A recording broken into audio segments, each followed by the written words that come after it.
Hello and welcome to Wrestling at Random. I'm Jeremy Deemer. And I am Adam Summers. This is the podcast where every week we'll review a classic pro wrestling event from a streaming service. Yeah, and basically what that means when you say classic pro wrestling event, it means non-weekly TV and pretty much anything else other than that. It could be a old WCW or WWF pay-per-view. We could be dipping into the ECW pay-per-view or pre-pay-per-view era major event archives there. Could be AWA, could be world class, could be something from Japan. It could be just about anything we can find that is a big event or should have been a big event anyway. That's right, here's how it works. We take a list of events and we fire up the randomizer. It picks an event, and then Adam and I will watch and review the show. So let's get right into this week's review. Let me take you back to 1994. Vince McMahon's World Wrestling Federation. They offered 5 events per year on pay-per-view: the Royal Rumble, King of the Ring, SummerSlam, Survivor Series, and of course WrestleMania. Entering 1995, both the WWF and Ted Turner's WCW, World Championship Wrestling, were financially struggling. Both companies began to phase down non-televised events and were looking to increase the number of pay-per-view offerings. On May 14th, 1995, the WWF held their first In Your House pay-per-view from Syracuse, New York. The In Your House show would be a bi-monthly pay-per-view with a shorter running time and a lower price point. At $14.95, compared to the $24.95 price for the major events, or $34.95, that was the price of that year's WrestleMania. The idea was that lower prices would bring in marginal fans who don't want to pay the high price, or new fans looking to sample the product and give it a chance. By the way, Jeremy, that was me as I was primarily a WCW fan at that point as far as ordering pay-per-views, and the fact that these are only $14.95, this was my in to convince my parents as a young teenager that yes, it would be okay to order a second wrestling pay-per-view in 1 month. And the plan was to alternate between the higher priced major shows and the lower priced secondary shows. And in the long run, what the experiment ultimately demonstrated was if you give people a reason to skip the less important shows in the long run, those secondary shows, they will. Um, the, the debut of WCW Monday Nitro in September of 1995, going head to head with WWF's Monday Night Raw, pushed the wrestling war to the next level, which leads us into this show. It's the 4th installment of the In Your House series, eventually subtitled Great White North. The show aired on October 22nd, 1995, originating from Winnipeg, Manitoba, Canada. The show drew 10,339 fans in an arena with a capacity of approximately 17,000. Now, I'm excited. I've never seen this show, but a 1995 WWF pay-per-view, I must be in store for Prime Undertaker, Shawn Michaels, Bret Hart. Wait, no, what is this card? I'm very wrong. Yeah, not so much. This fit the bill of a cut rate show, a B card. This would be the prime example of such a lineup. And we opened the show with the interim WWF president, Gorilla Monsoon. So I immediately had to stop right there, because last time I saw a WWF president, it was Jack Tunney. So I had to look and find out what happened to Jack Tunney.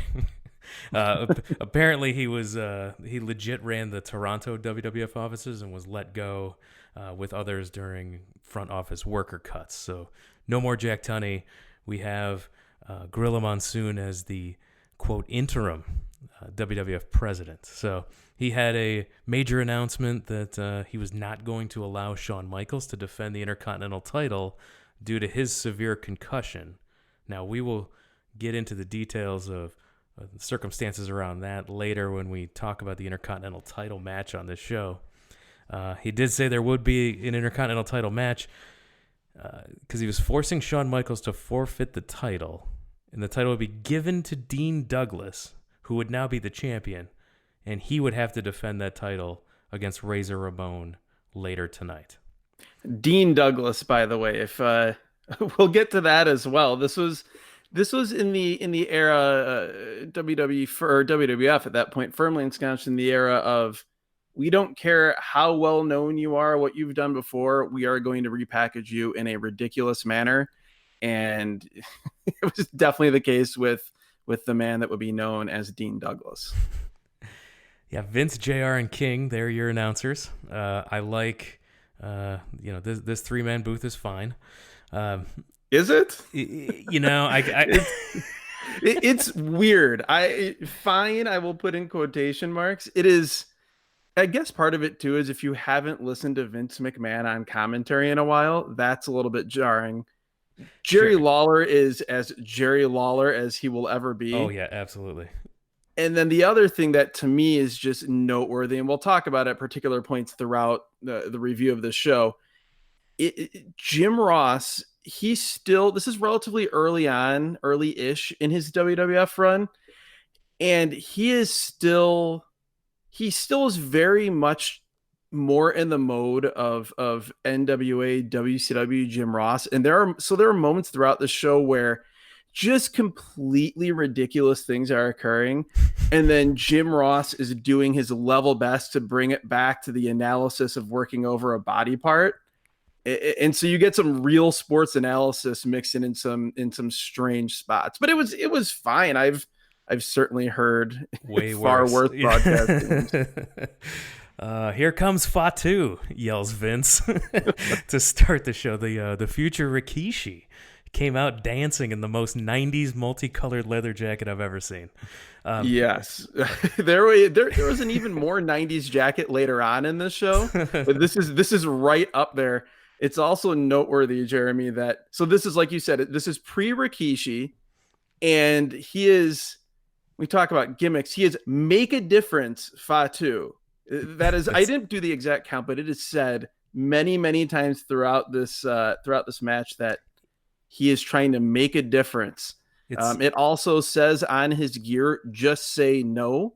While they didn't come right out and say it, this was clearly like a Rikishi as a dare officer sort of thing. It was. His jacket said, "It's time to make a change" on the back in lowercase font. And then it did say "make a difference" somewhere. I couldn't tell if that was jacket or pants because there was so much outfit. I couldn't quite tell where that was written, but it was. You're right. Dare Officer Fatu and Hunter Hearst Helmsley was his opponent. They showed a video recap. This match was really fallout from when Triple H sprayed Fatu with perfume. That was the big angle to lead to this match. I was disappointed, by the way, that there was not some sort of storyline that this perfume bottle, this atomizer, was passed down from Rick Martel to Hunter Hearst Helmsley. Yes. What was a missed opportunity there in storyline continuity in 1995. And atomizer is what Lawler called it later, and that's what he called the perfume bottle. And I was like, oh yes, atomizer. It totally jogged my memory. That was great.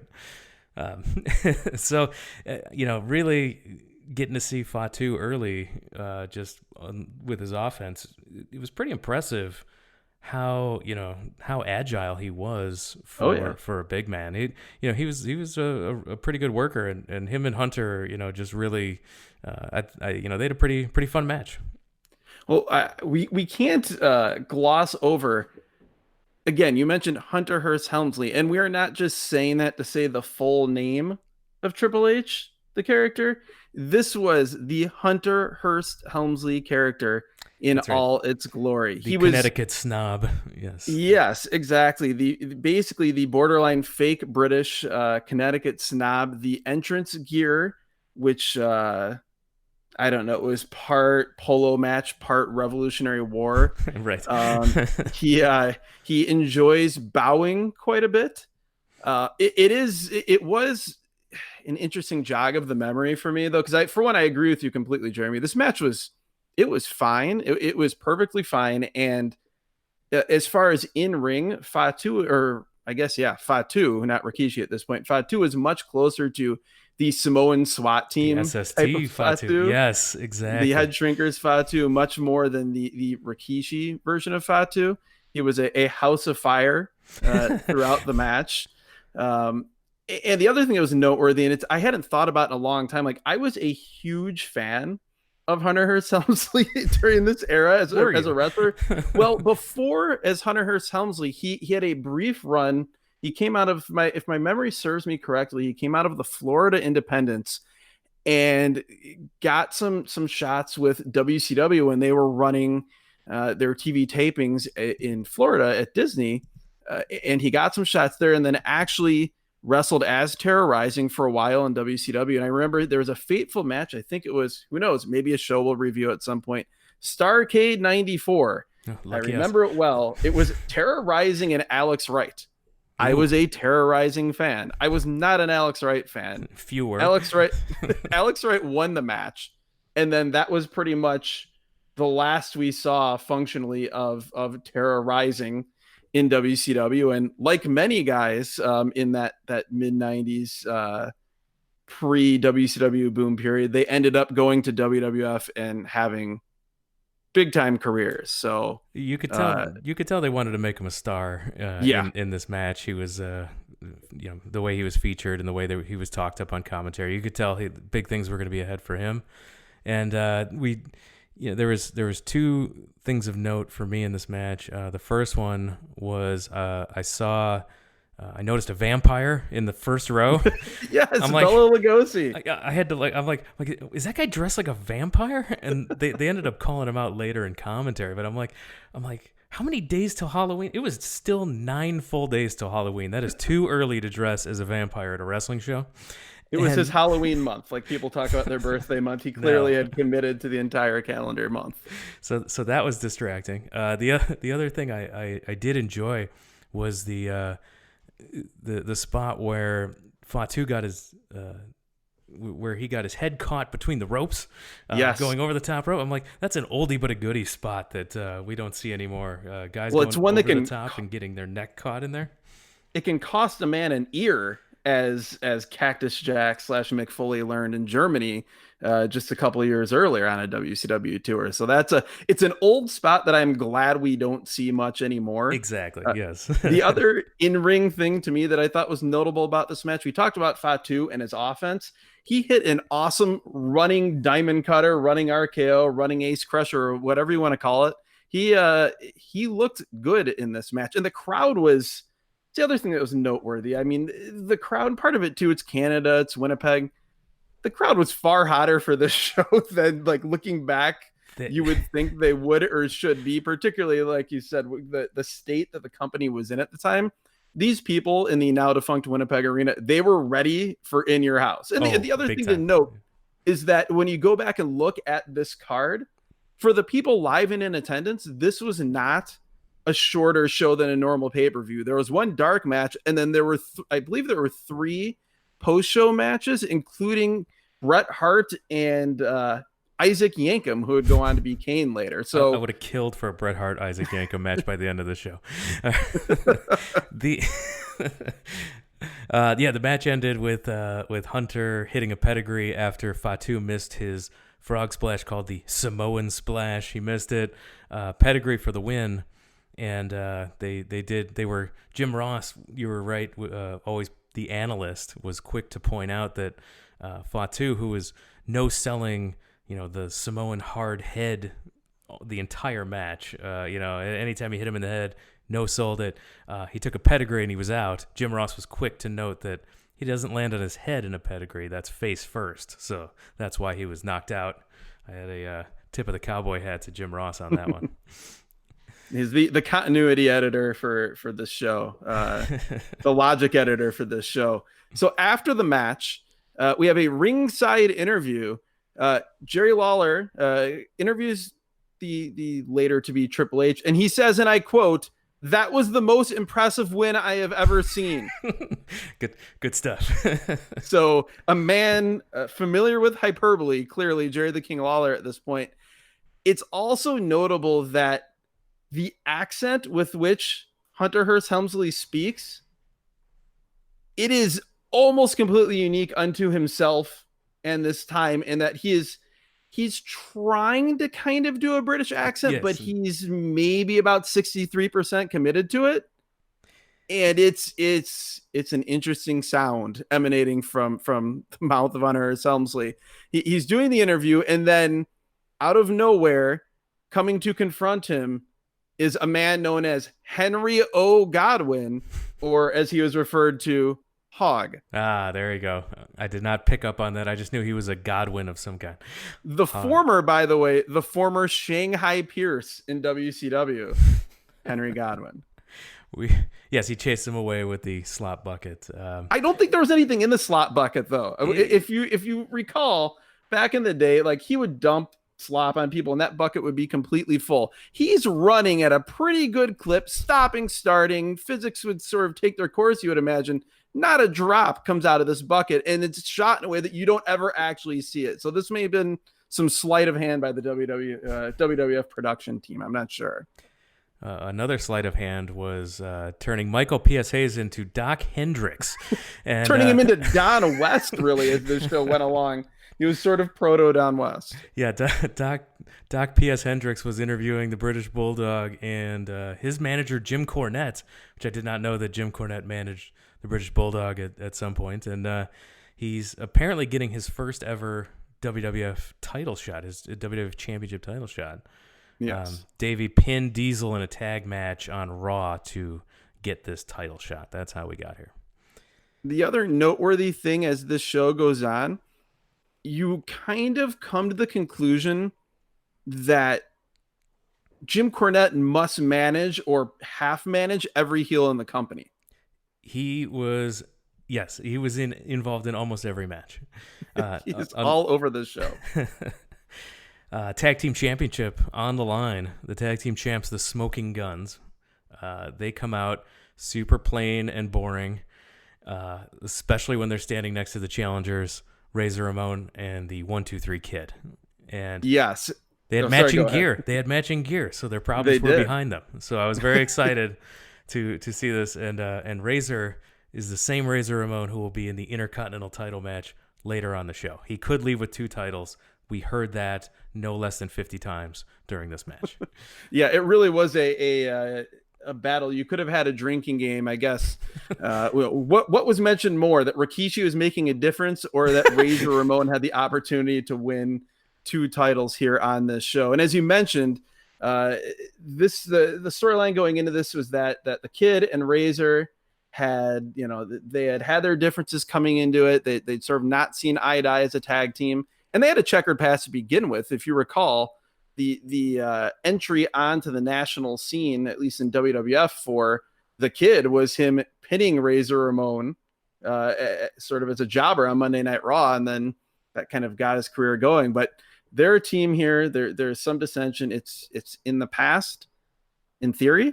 To me, the most noteworthy thing about this match is just how much Razor Ramon is over. I literally wrote that down. I literally wrote down, people love Razor.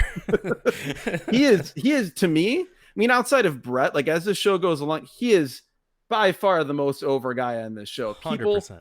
love him. And it's funny too, because I think if you were going into this cold and watching a match and it's Razor Ramon and the 1-2-3 Kid teaming and there's dissension, one would think that the heelish tendencies were coming from Razor Ramon. That was not the case. You have Razor and he's his little buddy 1-2-3 Kid, and the Kid is he is really amped up for this match, and he is willing to cut a corner or two. Yeah, well, and I could so this was confusing for me. I was coming in cold, so I have no idea who's face, who's heel, who's in this match. I know that Razor is beloved and 1-2-3 Kid is awesome, and so people are cheering all the awesome moves that the 1-2-3 Kid is doing. So I'm like, oh well, they're obviously the baby faces in this scenario, and people did not like the Smoking Guns, and they were getting booed, and Bart Gunn was doing a bunch of heelish things, and I'm like, hey, this is I'm like, so the Smoking Guns are the bad guys, and and the 1-2-3 Kid and Razor are the good guys, but then post match we'll get to that's where I kind of think that maybe Vince and the bookers weren't thinking that is actually the case that they wanted. So Yeah, no, this was going into it. It was basically a face versus face match, and you had the Smoking Guns, which to me, this you look at a lot of the guys on this show, Smoking Guns, a lot of just the presentation of wrestlers, particularly the presentation of baby faces on this show, and it was sort of this weird period where WWF and Vince, they were still pushing characters in a way that the audience was beginning to reject, and the rejection hadn't been quite strong enough or hadn't been going on long enough for them to change, sort of change the way they did things, as we saw, a couple years later with the Attitude Era and all of that. So you have, like you said, you have a team like the Smoking Guns who are ostensibly the baby faces, but people aren't having it. no, and we during the match we cut to the back. Dean Douglas found a chalkboard. God. He finds a chalkboard and is taking notes, watching on the monitor for his. He's scouting for the Razor match later in the show. Um, Do we have any listeners from Winnipeg? Do we have any Winnipeggers out there? I want to know if this having a chalkboard in a major sports arena locker room, like, is this a particular quirk of Winnipeg, or did Dean Douglas bring that with him? I was very curious about that myself. I think one of my favorite points in this match was the Razor Ramon picks up the 1-2-3 Kid for the fallaway slam, throws him over his head onto Bart Gunn. I thought that was pretty impressive. That was a really cool spot. And, I was also impressed. I was impressed with, 1-2-3 Kid, his ability to take a great beating. He's fantastic. I was also impressed with Billy Gunn when he was running wild. Him and 1-2-3 Kid worked great together. Absolutely. No, I mean, the older he got, or we got deeper into his career, he got, kind of bigger and bigger and wasn't quite as quick, but no, he was faster. And it's weird too, because like Billy and Bart, they were tall guys, pretty big guys, pretty built guys, but they were sort of more of that, not like they were doing crazy high flying moves, but they were more of like a fast paced, like Rock and Roll Express style team instead of more of a bruising team. But no, Kid looked great. There was a horrifically bad drop kick by Billy Gunn pretty early in the match. I thought that was noteworthy. A few other things. There's a great spot, and I'm not sure how well I'll explain this, but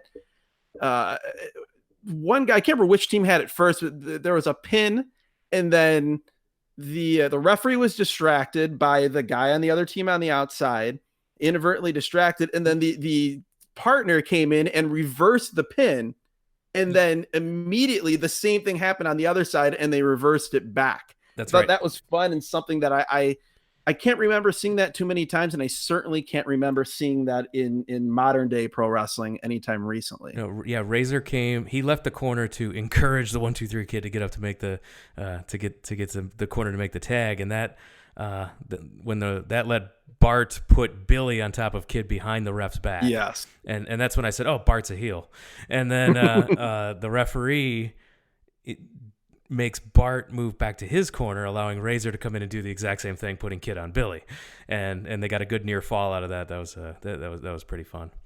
Absolutely. The finish to this match, and again, it wasn't a long match, but this was, to me, action wise, this was one of, I would maybe say this was the best match on the show. I mean, maybe that's a damning it with faint praise, but it was solid, and it sort of had the classic thing where Razor hits the Razor's edge. Looks like he's got it wrapped up. He's halfway there to his goal of winning 2 different championships on the same day. But the fired up 1-2-3 Kid wants the tag. He wants to come in. He wants to get the pin himself. Razor's first sort of looking like, oh, I don't know. And then he's like, oh, what the heck? I put him away. Go in there, little buddy. Go in there and get it. He tags in the Kid. Kid goes for the pin. Billy reverses the pin.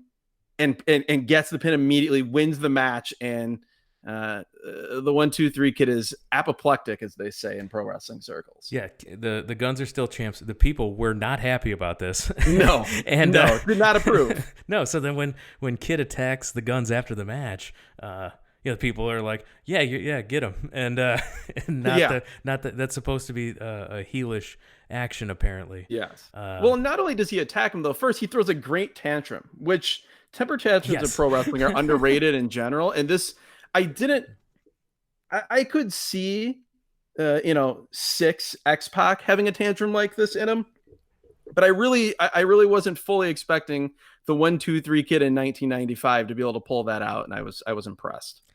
I was not expecting to see Doc Hendricks standing with two life-size cardboard cutouts. Uh, Yeah. that his selling point was, they're watching you sleep. Yes. And I believe he said something about like, particularly at the Shawn Michaels one, like, ladies, you know you want Oh, this. oh, 28 Again, 95 for these cardboard cutouts. this was cringy, and this again, this to me, this was proto Don West. Yes, yeah, it did have that vibe.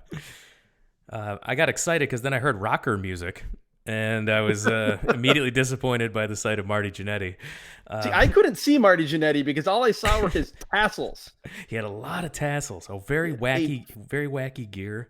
A full bodysuit and all the tassels. We got a Gold Dust promo, bizarre Gold Dust as Vince calls him. The bizarre one, an inset promo. It it was. I heard. I think it was Jerry Lawler who said it's like a Hollywood premiere or the Academy Awards. No, it's not. Well, that was during the, Gold Dust introduction. Yeah, no, it wasn't. well, we had was it the his WWE debut? speak about this, where you had it's sort of, you forget that back in 1995 they were still doing this, or I guess now they're still doing it. They were doing it all the way back then, where they every single time, instead of calling it Goldust's debut, they would call it his premiere. It was because driving he's me the nuts. Hollywood star. Yeah, it was driving me nuts because I'm like, is this his debut or not? Is this his first match? I was trying to figure that because I had no idea if this was his first match or not. Apparently, this was his first match. First televised match. Yeah, well, then at one point late, I believe late in the match, Vince slips up and calls it the debut, and then you can just hear like he's mortified with himself that he didn't use the WWF speak, and he immediately calls it the premiere. Yeah, it was. This match was not good. Coming off it was long. The first two matches were totally fine. This match, this match was no good. Early on, they're out on the floor, and Goldust takes a big bump off a clothesline from Jannetty on the floor.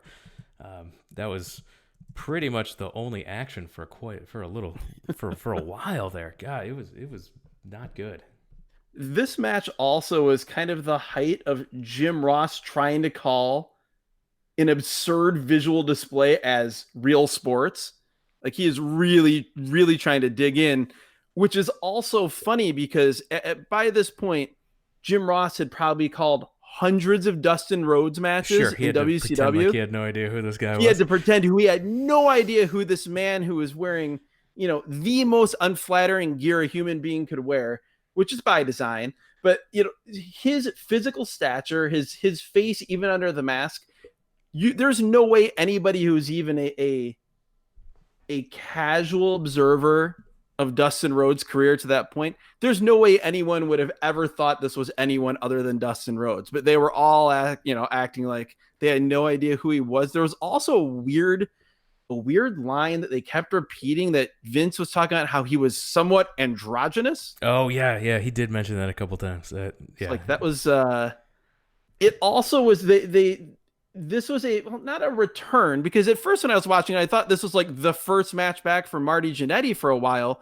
but then they made it a point to talk about that that Marty Jannetty had some big wins recently, those big wins being against Skip of the Body Donnas and Duke the Dumpster Drosy. Yep. those. He's coming off consecutive wins. Yes. So there you go. That's, that got him in line to, I guess to get a ticket to the premiere. Well, my favorite mention was Jim Ross saying that Jannetty's a great athlete, but personal demons have kept him down. I was not expecting that bit of hard-hitting real journalism there in the middle of this match. No, save that for the hotline, Jim. Say there's a 900 number later. Wait. Yes, which definitely got shilled. Option 4 was Option in full 4. effect. That's right. But there was also again, this was not good. There are some weird spots, just some weird miscommunication. There was a point where Marty Jannetty goes for a top rope fist drop. Goldust just moves out of the way. There's this awkward pause. Then Jannetty does just a standing elbow drop. Then like 1 minute later, they repeat the same spot. Yep. Jannetty, top rope fist drop. And this time Goldust gets the boot up. Yeah, it was so weird. Yeah, he landed on his feet and then he followed it up with an elbow drop and then and didn't get the win. No. There was another terribly botched spot where Goldust gets his head down for a backdrop. Jannetty tries to do a shoulder roll over his back and his arm hooks him like he's going to take him down. And I had to rewind it. And on the rewatch,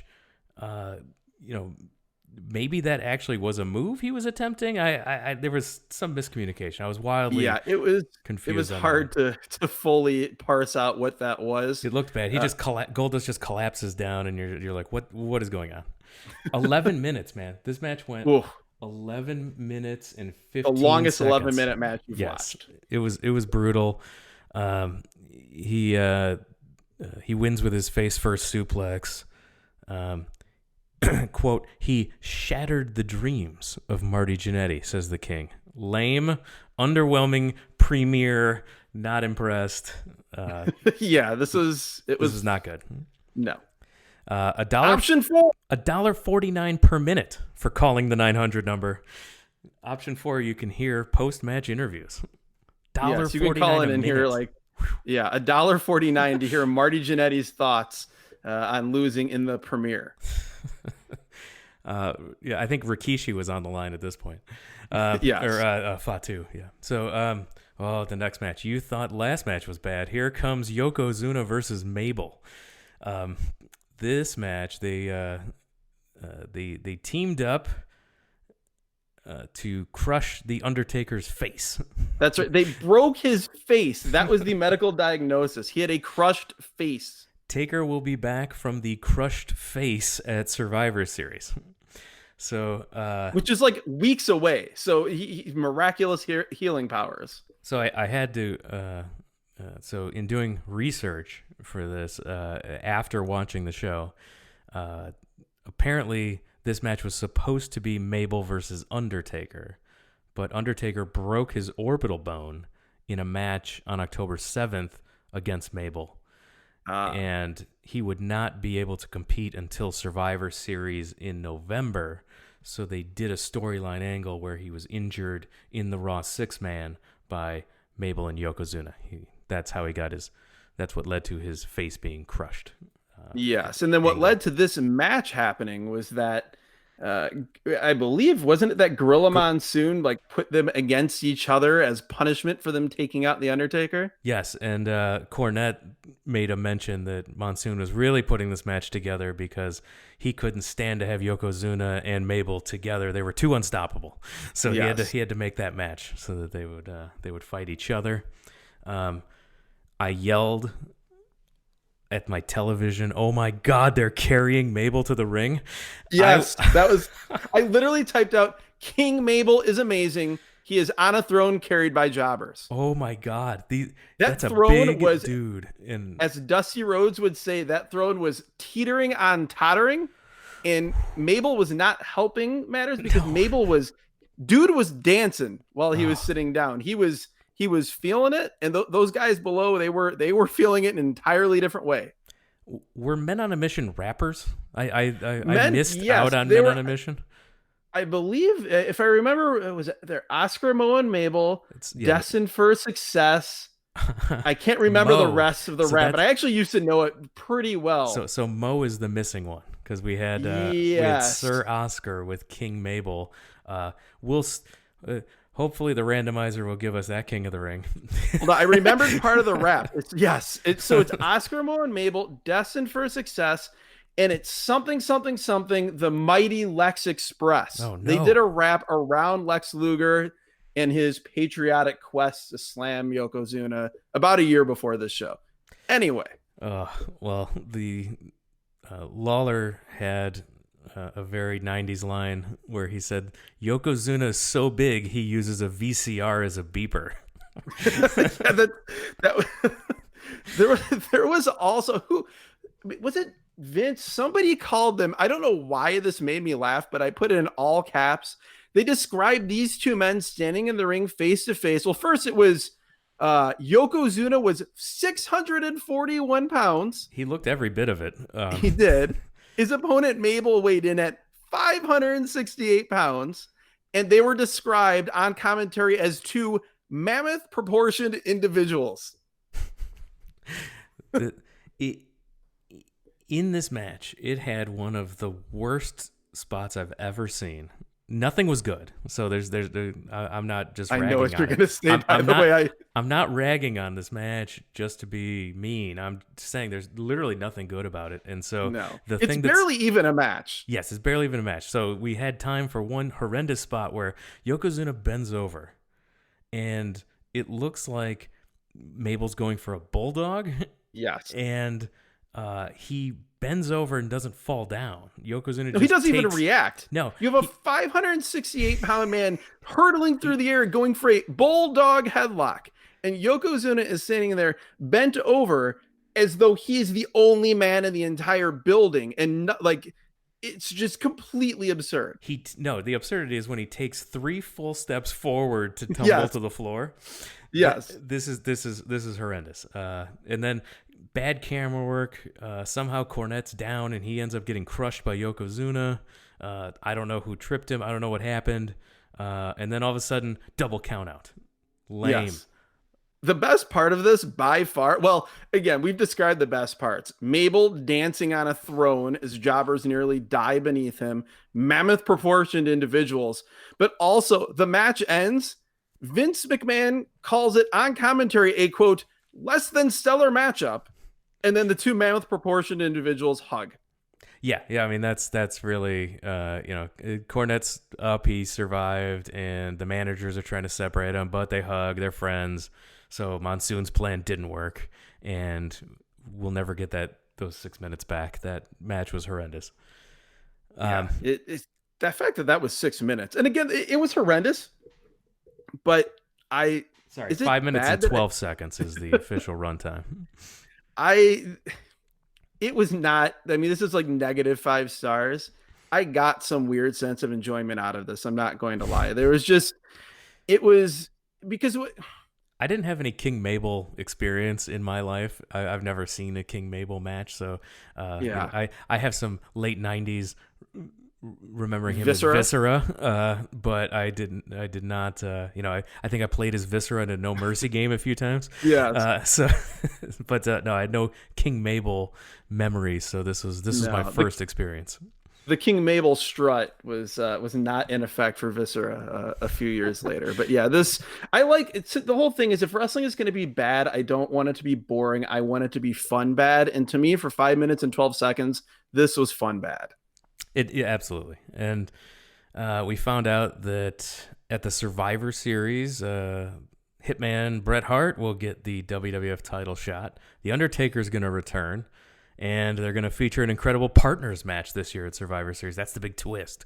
So wild card matches. So yeah, I'm way more. I would be way more excited to see the Survivor Series than the back half of this card. It's not going to get any better. This is the last thing that was decent. I've never seen Dean Douglas. I'm very well versed in Shane Douglas and in his ECW, WCW, his NWA times, but I've never Dudes with Attitudes. With Johnny Ace, Dynamic Dudes. The Dynamic Dudes. Dudes with Attitudes was Sting's group around that time. But yes, Dynamic Dudes. With him and Johnny Ace. Yep. I remember that too, but I'd never really seen Dean Douglas. Does his music shush you At the So beginning. his music literally starts with fingernails on a Is chalkboard. And that what that is? Okay, I'm I not thought using the word literally inappropriately. It does literally start with fingernails on a chalkboard. I did not know that was fingernails on trial. I'm like, is that a librarian shush kind of thing? Is he supposed to be a teacher? What is happening? Well, so again, the whole thing is that this gimmick is played off the fact that Shane Douglas like actually was a teacher in real life at one point. Oh, And he so was a the real life high character school teacher, right? Yes. Yes. The character is so this is part of where like my copy editor thing goes crazy here. The character, to the best of my knowledge, is like he's a teacher, he's a professor, but then he's Dean Douglas. Being a dean is a completely different job from being a teacher. Well, and did he defeat the genius in a I get to wear a graduation robe as my gear match? What?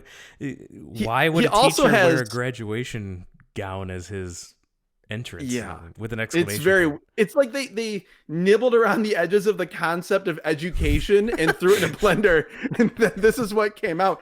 Also, the random like full like length of his back exclamation point Yeah, on the back of his gear was a bit it should have been I guess it's an exclamation mark, but it led to more of a question mark in my mind. I'm with I you. don't get it. And so we get Shawn Michaels coming out, wearing what at first glance I thought was Fatu's jacket. Yeah, I had to it do was a a double take. Pelly Pelly or Pell Pell, whatever. This is the quintessential '90s jacket if you're not wearing a starter jacket. Yeah, and He probably had Z Cavarici jeans on, is my guess. they literally mention in commentary how fan friendly Gorilla Monsoon is as interim president. And then he proceeds to have Shawn Michaels come to the ring to hand over the championship, to forfeit it because he can't compete. And I just thought this is a real dick move here by fan favorite Gorilla Monsoon. Yes. So Michaels came out. His eye was bloody. He looked beat up. I immediately was concerned. I'm like, what happened? What is the backstory? We did not really. They didn't really recap anything. No, they danced around the edges of it quite a bit. And so, did you know about this story beforehand, or did you? You know, I'm like, is this when he lost his smile? No, that's different. I'm like, is Yeah. this? There was always like the stories of Shawn Michaels never wanting to lose championships. I'm like, is this a thing where he didn't want to lose? And so I did not know the story, so I looked it up. And if you'll indulge me, I'd like to tell the story as as recapped, it's definitely worth telling. as covered by Dave Meltzer reporting on the actual police report that came out stemming from the incident. Apparently, outside a bar in Syracuse, New York, Michaels was involved in a street fight with several alleged servicemen. Michaels, the British Bulldog, and the 1-2-3 Kid were all drinking at the bar. Donna Jones, the girlfriend of one of the bouncers at that bar, was going to drive the wrestlers back to their hotel. Kid, Bulldog, and a third man named Robert Jones, they were in the back seat of a car, and Michaels was intoxicated and passed out in the passenger seat. So 10 assailants, according to the police report, possibly servicemen, they followed them out of the bar. They pulled Michaels from the car with allegedly no chance to defend himself. The car door was slammed on his head.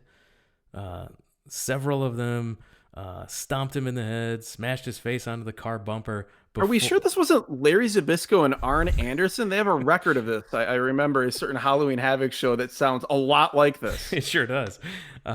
They were able to do all this before Bulldog and Kid got out of the back seat, because this was the back seat of a 2-door car, and they had 3 giant dudes in the back of this car.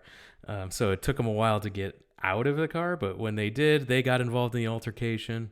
The fight was finally broken up when Donna Jones ran into the bar, got 2 bouncers to come out. The assailants went running into 2 Ford Broncos where they left the scene. Bulldog and Kid both ended up working shows the next night, but Michaels was taken to a hospital.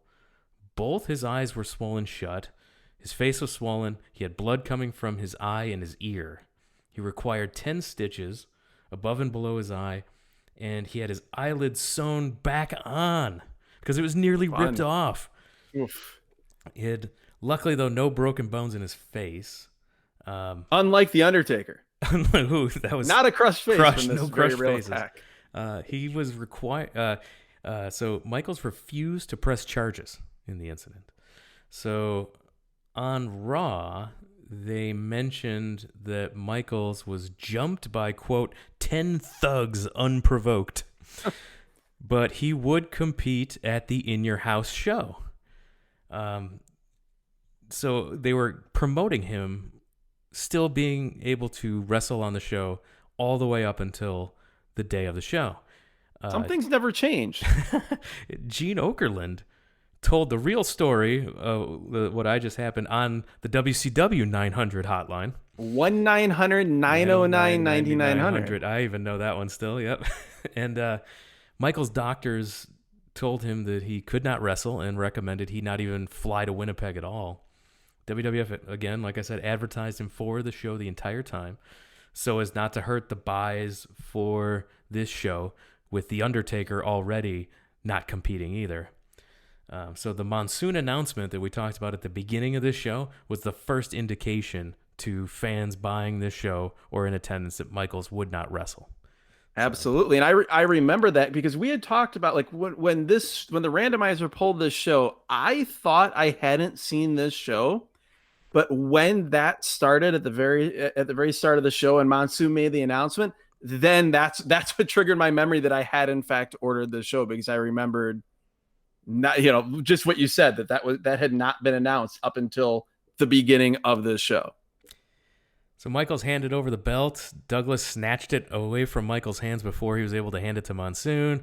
Put on the belt. Michaels just quietly walks away, and that's all. They just kept talking about how classy Shawn Michaels was. Well, and also, I don't gloss over how great of an absolute asshole Dean Douglas was. He was fantastic in this. Throughout all of this, he may have been wearing, the sky blue unitard, and he was a dean teacher, whatever. He was quintessential heel Shane Douglas throughout this. The snatching away from the belt. And Shawn Michaels was like full Eeyore in this as far as the sadness level.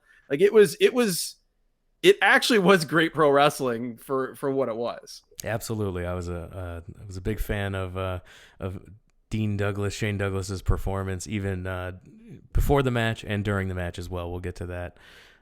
Razor Ramon comes out. I don't know if you know this or not, Adam, but Razor was trying to become a 4-time Intercontinental Champion. I don't know if they mentioned that enough for you to pick up on. Holy cow. He mentioned it as well. He kept motioning about that. Yeah, it was... if this was a drinking game, someone would have died based on the number of times they mentioned that. One quick thing, Jeremy, I did want to go back to the whole moment with Shawn and Dean Douglas and the belt being ripped away. The camera work when Dean Douglas ripped the belt away, and the way the focus going in and out of focus from Dean Douglas ripping the belt away, and then in the background you see Shawn out of focus, and then he goes into focus and you see his sadness.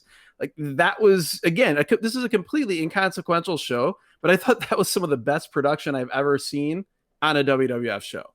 Yeah, it was fantastic. Shawn Michaels was also great as well in his sad face presentation. Yes. That was great. They recapped the last In Your House where Douglas did beat Razor with a handful of trunks. I will never not love the match starts, and I will never not love when Hall puts a guy in an armbar and just slaps the back of his head. That is one of my favorite spots. It's never not awesome. So he did that here. I was very excited to see that. You could see the Douglas potential in the ring. He had some great flurries and really looked like he could do some things. Razor, everything. Whenever you would see Razor Ramon try the Razor's Edge close to the ropes, oh, you knew he will be backdropped 100% of the time. It's like you can't powerbomb Billy Kidman. I literally wrote that in my notes right here. I say it's like Flair coming off the top rope or late 90s WCW trying to powerbomb Billy Kidman. It will be reversed every single time. Absolutely. Exactly. And it's one of those things that's funny too, because like the announcers completely, like play dumb. Like they don't even acknowledge the fact that they're maybe 3 inches away from the ropes. Like they're Yes. like, oh my God, you could hit the Razor's Edge. This could be over right here this early. Yeah, no, and people actually thought that Razor rolling through a top rope crossbody was a finish. People went nuts. These people we mentioned earlier, they love Razor Ramon. This is the second time he's out, and people still are going absolutely nuts for this guy. They love him. No, there was no crowd fatigue. That's a really good point. That a lot of times when you see this, where it's tournaments or for some reason a guy has 2 matches in one night, by the second match, people are, they've got their fill of said guy, and that was not the case here with Razor. I did want to mention I thought there was one really cool spot. I'd actually forgotten, just because I haven't watched any of Razor in a while, any of Scott Hall in a while, how much I love his choke slam, because it's not like that's a great point. It's not like the sky high choke slam. This is for the Adam and Mike Big Audio Nightmare listeners who are listening to the show. You'll recognize the name Akira Taue of Four Pillars All Japan fame. It's that type of choke slam where it's a choke slam that's more like an actual takedown than like a giant sky high choke slam. But he caught Dean Douglas comes off the top rope for whatever he was going to try, and Razor catches him, and immediately goes in the choke slam. I thought that was one of the better spots all match. And also Dean Douglas hit a great standing drop kick. Kazuchika Okada would be proud of the drop kick that Dean Douglas threw here. That was fantastic. This match was 11 minutes, and it was totally fine until just a horrible finish. What the heck? All time. This is so bad. Terrible finish. It's bad and it's weird. So like we were talking about bad fun earlier. This is bad weird, and I don't get it. It's really, it kind of is it ticks both boxes of what a bad finish can be, because it's both poorly executed and completely illogical. And you get so you have a belly to back suplex where Razor is delivering a belly to back suplex on Douglas. Okay, they're both down. Guys. First, not only does he deliver the belly to back suplex, but he picks him up near the center of the ring and then walks him over in midair to get close to the rope, so that then they could execute this incredibly terrible finish. So they do this belly to back suplex, and for some reason, Razor's too exhausted to cover him, and instead he scooches over a couple of inches. And then both guys are laying on their backs next to each other. Razor's arm is on Douglas. All four shoulders are down. Ref counts. Douglas gets his foot under the rope at 2. So Razor pinned himself, and I'm like, oh, tough night for Razor. He lost the Intercontinental title match and the tag match. This is a tough night for Razor. And I was like, wait, what? They announced Razor is the winner? What the hell? How did he win that match? I was wildly confused. Well, it's doubly not possible, because both his shoulders were down, and his opponent's foot was under the rope, breaking the plane of the competitive surface, therefore negating the pin. Yeah, so apparently the ref didn't see the foot under the rope, so Razor wins. There's no controversy. It's just trying to protect Douglas, I guess. Well, there's controversy. Yeah, I would be interested to go back and watch and see if there's any follow-up on this. It's also noteworthy that, in later years, you hear Shane Douglas talk about that his career in WWF was largely torpedoed by, the men that were the clique, so to speak. Razor Ramon, Shawn Michaels, Diesel, and 1-2-3 Kid. Other guys, Bam Bam Bigelow, sort of the same thing you've always heard about. But, I as I was watching this, I kind of wondered if there was, how that could have maybe played into this or not, because it was just like, we are not exaggerating. Like, go back and watch this show and just watch the finish to this match and try to make sense of it in your brain. It is not possible. No, it was so weird. And and they made sure to announce that Razor Ramon was the first man in history to win the Intercontinental title 4 times. Yes. And I found it just to be so weird that they changed their plans because of this Michaels altercation here. He was. I went back and looked to see like how long he was expected to be out. Michaels was only expected to miss this show and one Raw match, and they changed the Intercontinental title, which was not the original plan. It was not. Douglas was not going to beat Michaels at this show. So, No, and especially WWF, this is at a time where they were still into long-term planning and long-term booking. This is not, the WWE of 2020, let's say, where, hashtag plans changed exists for a reason. yeah, so we've Shawn Michaels is he was on option 4. I wanted to know what he was saying on the hotline. All right, it's main event time. WWF Championship. Hitman comes out to do commentary wearing his Calgary Hitmen jersey. I love that jersey.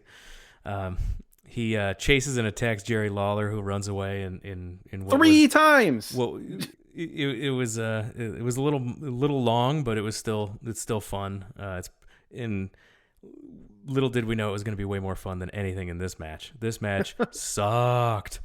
Bulldog and Cornette come out.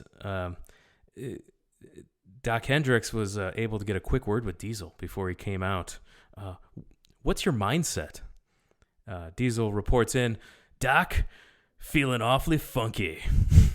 Yeah, what was that? And it's funny too, because you think about this was right at the time period where, again, they were trying to build the company around Big Daddy Cool Diesel, Kevin Nash as the new Hulk Hogan. That was the idea here. Yeah, and they do the new generation. Yeah, he comes out, he's got the pyro and all that stuff, and they do this big pullback shot and of the arena, and boy, you can see the empty seats were noticeable in the upper decks when they did this pull-out shot. And we had what was the only interesting parts in this match were interactions with Bret Hart. Diesel gets knocked out of the ring, gives Bret a pie face at the announce desk, and while his back was turned, there's a chop block by the Bulldog, and JR's outrage was another highlight for me. Anytime there's a chop block, he's outraged, and that's classic JR, and it's fantastic. You've got you got Jim Cornette dropping elbows on Diesel's knee on the floor, putting the boots to him, and Bret has Bret on commentary says that he thinks Bulldog can win without these tactics. So, yes. Bret Hart on commentary. He had his disappointed Bret voice. Oh yeah. So yeah, it was just Bulldog working the knee and Bulldog working. Oh, another knee bar. Cool, another knee bar, and it was just long and boring, and it led to Bulldog putting on what had to be the worst sharpshooter in history. Oh, yes. So my notes I have here, as I was watching the match, taking notes, I say, Bulldog puts on the worst sharpshooter ever, and Bret Hart makes fun of him for it. He does. Bret says, and I quote, he should learn to put it on right.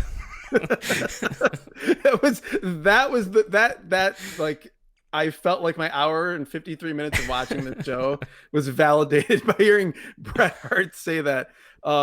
This sharpshooter was so bad. This sharpshooter was so bad that Diesel is on his stomach and his knees are also on the ground. And Bulldog can't quite sit, so he's more like kneeling. And JR had a great line. He's like, this is not the Bret Hart version. in what was the understatement of the year? Yeah. Yes. To be fair, Diesel Kevin Nash has like the longest legs in pro wrestling. Sure. He's like legit probably like 6'8", 6'10", and at least 6'6" of that is legs. But still, Bret had several matches with Diesel and was able to get the sharpshooter on just fine. Bulldog, like, I just felt bad watching this match because he had a lot of issues at this point, but like he comes out like he's looks physically great, And I actually wrote down in the first couple minutes of this match, Bulldog looking really good and quick. Yeah, That did not last. And this was not a long match. it was 18 minutes and 14 seconds. He blew up really, really early, and which was troubling because there wasn't a whole lot going on that would blow someone up, you would think. But he just, this was an opportunity for him to, be a main event heel. And at this point in 1995, it just wasn't happening. A couple of things I did want to note about this match, just from a work perspective. I actually thought at times, I actually thought Diesel was really, really good in this match. The running clotheslines in the corner were awesome, and you kind of forget that back then, like when he got himself going, he could actually really move. Yep. Yeah, absolutely. The other thing that I thought was really, really, again, the match was terrible, but Diesel was great selling the knee. Great. Like throughout the match, like it wasn't just one of those deals where he was selling when he was on the ground and then he was just getting up and moving. No, he's like always shaking it off, always hitting it. Yeah. Shaking it off and like trying to walk or run and just doing like the total straight leg thing because he couldn't bend the knee. Like I was very impressed by that. I was not impressed by this finish as Bulldog's on the outside, post Diesel. He goes over and pushes Brett, and then Brett jumps in the ring and beats up Bulldog. Bulldog wins by DQ. Awesome punches by Brett. Yes. Brett was beating the heck out of him. He was laying him in, and it was awesome. Like, those were great shots, but like Bulldog win by DQ. Lame. And then Brett and Diesel, they end up having a big pull apart, and no one can separate them. And then Geeks come out to try to separate them, and then we fade to black. Yes. Well, and the whole thing was sucked. It did. Well, the whole idea was Diesel was, the valiant fighting champion. Diesel wanted to, obviously he didn't lose the title here, but he wanted to beat Davey Boy Smith, and Brett cost that. He cost him that victory, that chance to vanquish Davey Boy. And so they went at it, and like you said, that they go to black, and really this show felt much more like a go home edition of Raw than an actual pay-per-view. It felt like a go home for Survivor Series, but again, that these in your house shows were not blowaways. Granted, there are, and I do have in my memory banks, and by the time you listen to this, maybe you'll have listened to other shows we've done if you're listening to the archives, and maybe we've gotten to other in your house shows. I remember watching some great matches on in your house pay-per-views. Bret Hart and Hakushi, Bret Hart and Jean-Pierre Lafitte, just a couple examples. I remember a great Shawn Michaels, Jeff Jarrett Intercontinental title match. This show did not have any of those things. I mean, when you look back on it, think of the finishes on this show. Yes, and I was like, I was thinking of it, and I'm like, was Razor Ramon winning the Intercontinental title the only babyface victory on this show? Yeah, I guess the Smoking Guns, in theory, on the booking sheet were baby faces, but not to the crowd. Not to the crowd. So in reality, only Razor Ramon's victory was the only, and it was done in the least convincing way possible. His victory, the least convincing way possible, and the least satisfying way for fans. Like these people were here to see Razor Ramon succeed in life, and they saw him win by either getting double pinned or maybe losing, and that was their moment of joy, at least for the 2 hours that they were on pay-per-view. I'm sure the Bret Hart beating Isaac Yankem made things right for them. But if you were the viewing public and you paid your $14.95, and I do recall being the viewing public and paying $14.95 and not feeling like it was a satisfactory entertainment experience. Well, I would say my review is best match was the tag title match, in my opinion, and worst match was the Yoko Mabel match. See, I would say, I would agree that the tag title was the best. The tag title match was the best match. I actually enjoyed Hunter Hearst Helmsley and Fatu. Yep, that was my second best match, I think. I would say that Intercontinental title, I guess, was up there until the finish. That finish I couldn't get over. Yeah, no, I agree that the finish kind of invalidated the match for me. as much as, and again, Yokozuna and Mabel wasn't good, but I thought that Goldust and Marty Jannetty was one of the most painfully boring matches I've watched in years. Yeah, it was not good also. There was nothing redeeming about that. Where again, I go back to there were things that amused me about Yokozuna and Mabel, and so I can't say that that was the worst thing I saw on the show. All right, and with that, we're going to wrap up this review. I want to remind everyone that every Thursday we will post on social media what event that week's episode will cover. You can follow us on Twitter and Instagram at WrestleAtRandom, Facebook.com/WrestlingAtRandom, and of course, WrestlingAtRandom.com is the website that has the full back catalog of this podcast. Please subscribe to the podcast through any podcatcher of choice. If you find one out there that we're not on, let us know. We'll get there. Rate, review, help others find this show. Tell your wrestling fan friends about us. Help us by your word of mouth. That's how we're gonna get. That's how we're gonna get support for this show. So please continue to do that. And with also, Jeremy, Yep. by the way, I just want to say, tell your lapsed wrestling fan friends about Absolutely. this show, because a lot of the stuff we're going to be reviewing is going to be stuff from a while back, and we're going to be surprised by some of the stuff we either forgot about or have never seen. And I think people who are wrestling fans of days gone by will be greatly amused by some of the things that we'll likely be talking about, depending on what the randomizer spits out at us in the weeks and months ahead. That's right. And, you know, it won't always be good. It won't always be bad, but it'll always be fun. And with that, we are going to wrap it up this week. I want to thank everyone for listening. Thank you, Adam. Absolutely. Thank you, Jeremy. And we'll talk to you again next time.